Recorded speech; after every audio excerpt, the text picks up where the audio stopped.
happening, everybody? My name is Mr. Info 5000.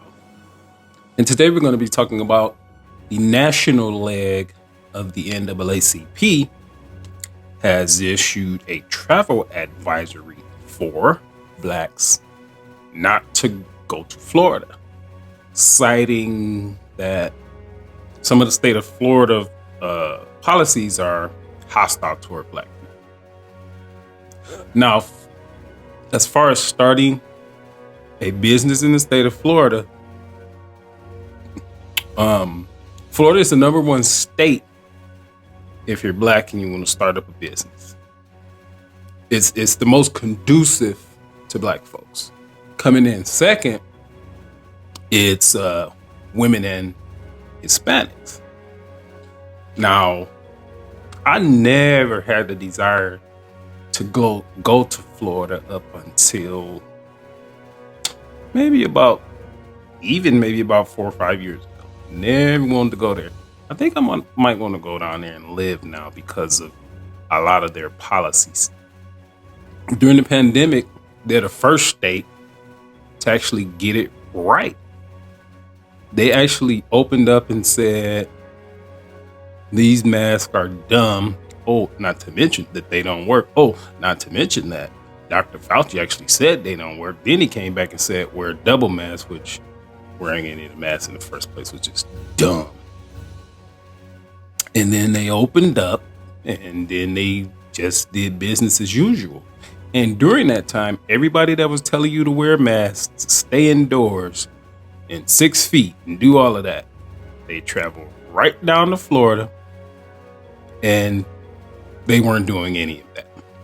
Now, what they should be doing, the national leg of the NAACP, what they should be doing is issuing travel advisories to cities like Memphis, Los Angeles, Chicago, any of these cities that are led by liberal Democrats that have soft on crime policies.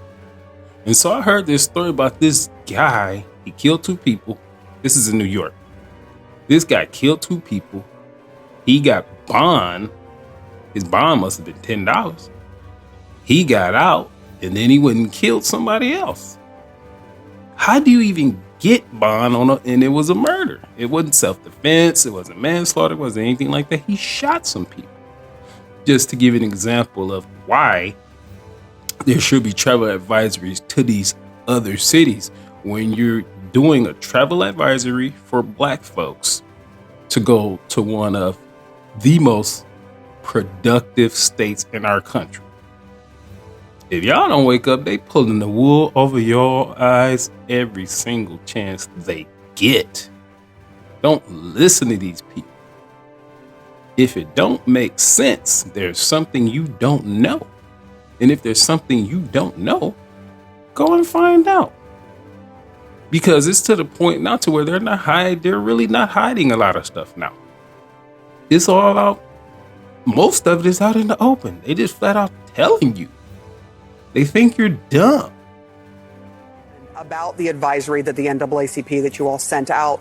And here's sort of what it says. Regarding the national group's notice to certain travelers, we have no comment. However, on the economic diversification front, in just the last few years, Florida has moved into the number 1 spot in the United States for black-owned businesses, and number 2 for Hispanic, and number 2 for women-owned businesses as well. When you hear those numbers, what they are saying is, look, African Americans and Hispanics are doing quite well here when it comes to running their own businesses and being able to make money here and being able to live decent lives. How do you address that with this new ban? First of all, that's propaganda language. Over the last several years, it wasn't because of anything he did in policy. Florida, by geography, is an attractive place where people would like to go. But he's fighting the largest company in the state with Disney around tourism. They just pulled out $1 billion. He is minimizing the quality of education by taking away the diversity for children to learn. he has sought to cause harm by saying that every citizen can carry a gun without permit. Those are not business attractive policies. Those are regressive policies that's going to hit a dead end. So you can spin the whatever language you would like to have. The policies that he has put in place are harmful policies to far too many individuals. And I can tell you what Disney has been doing, what we have this call for, it is a trend that's about to pick up, not slow down. Yeah, he and Disney are in a massive fight over that LGBTQ plus law that was put in place.